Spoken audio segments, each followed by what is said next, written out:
Double engine सरकार रो बड़ पदक्षेप दीघा जगन्नाथ मंदिर को नहीं बड़ निष्पत्ति। पश्चिमबंग मुख्यमंत्री शुभेन्दु अधिकारी दीघा जगन्नाथ मंदिर को नहीं बड़ घोषणा करछन्ते। घोषणा करी कहिसंते दीघारे थिबा जगन्नाथ मंदिर को आउ धाम कुहाजिबो नाही। शेषरे दीघा जगन्नाथ मंदिर नामरू धाम शब्द को हटाइबाकू निष्पत्ति होइछे।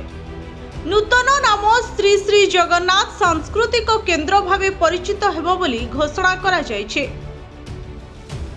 एहा सहित दीघार जगन्नाथ मंदिर रे पूजा नीति पुरी श्रीमंदिर परंपरा अनुसार पालन कराजिबो बोली मध्य कहा जायछे। केवल सेतिकी नुहे, एही घोषणा समय रे शुभेन्दुଙ୍କ सहित उपस्थित थिले पुरी सांसद संबित पात्र।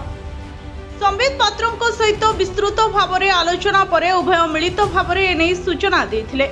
आज मुख्यमंत्री मोहन चरण माझी पश्चिमबंग मुख्यमंत्री शुभेन्दु अधिकारी को चिट्ठी लिखि दीघा जगन्नाथ धाम नामकरण परिवर्तन करी श्री जगन्नाथ मंदिर दीघा नाम व्यवहार करने को प्रस्ताव देछन्ते। चिट्ठी रे मुख्यमंत्री उल्लेख करी कहिसंती जे जगन्नाथ धाम नामटी ऐतिहासिक धार्मिक और सांस्कृतिक भावरे केवल श्री जगन्नाथ मंदिर सहित जड़ित। हिंदू धर्मर 4 पवित्र धाम मध्यरु पुरी श्रीक्षेत्र अन्यतम। तेणु अन्य कोनोसी मंदिर पाई धाम शब्द व्यवहार श्रद्धालुंक धार्मिक भावावेग को आघात देउछु बोली से दर्शाइछन्ते। Bureau report, Odisha fast.